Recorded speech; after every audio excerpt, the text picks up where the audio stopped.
सूर्य समप्रभा निर्विघ्नं कुरु मे देव सर्वकार्येषु सर्वदा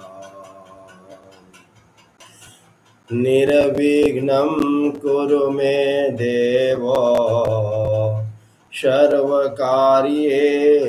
सर्वदा।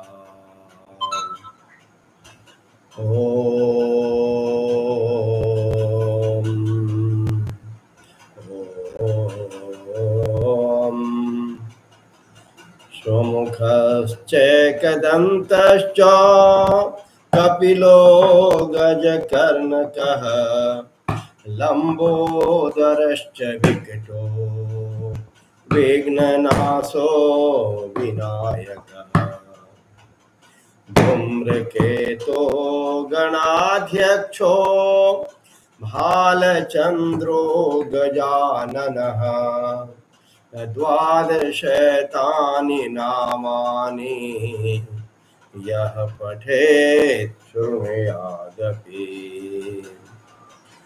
विद्यारम्भे विवाहे च प्रवेशे निर्गमे तथा संग्रामे संकटे चैव विघ्नस्तस्य न जायते। शुक्लाम्बरधरं देवं शशिवर्णं चतुर्भुजं प्रसन्नवदनं ध्यायेत् सर्वविघ्नोपशान्तये।